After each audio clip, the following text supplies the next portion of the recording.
why do you think that people love films about weddings so much? I mean, okay, they're feel so really, good. you know, never having been married, right? Are you married? I am. Oh, okay. So you had a wedding, right? 8 years next month.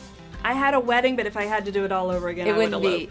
You would elope. My parents Yes. eloped. Yes, My I would, parents if I could do it all eloped over to again, Vegas. smaller, intimate. Yeah, yeah. Because it's too much, right? Yes. It's too much. And that's what this movie does. It just brings together the chaos and the nightmare of planning a wedding.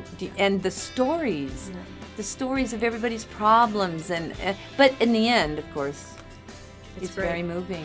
People love movies about weddings. Why do you think that is? I think probably Schadenfreude. It's probably because they watch it and they're usually disasters, the weddings in movies, and probably in real life too. I don't know. I've never had one, but I think they're usually, you know, a disappointment, and you know, and I think people like watching it and thinking, my wedding's not going to be like that. or I'm glad my wedding wasn't like that. Well, this was kind of a reunion of sorts for you with Robert, wasn't it? Well, not really, because, you know, I didn't really know Robert. In fact, I knew none of the people my age. So it was really fabulous. Like, Robin Williams came on the set, and of course he's hilarious.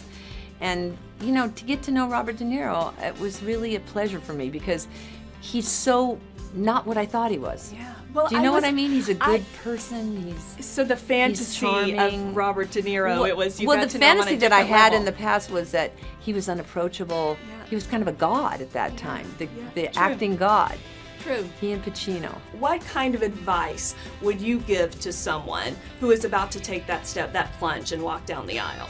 I was really particular about my own wedding because I wanted to avoid all that kind of drama, and I just felt like, you know, the smaller and more intimate the group, the better, because the bigger and bigger and bigger it gets, the more room for chaos, I guess. Would you give similar advice to, say, someone in the entertainment industry who's trying to balance it all, say a Kelly Clarkson, a Jessica Simpson who's about to get married? Yeah. Oh, that's right. I thought she was. Yeah. Oh, that's right. That's right. Remember that? That's right. I remember now. I was reading it in one of my subscriptions to everything. Your People magazine.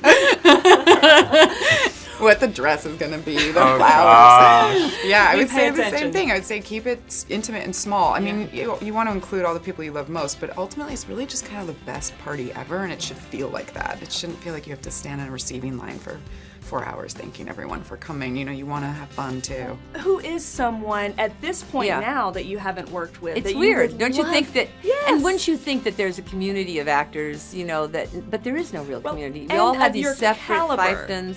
And of your caliber, you know, Yeah. all of you together like that. But who would you want to work with moving forward that you haven't gotten to work with yet?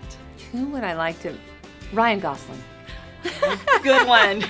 Wouldn't we all, Diane? I'm sure there's a part for me and Ryan. I see it.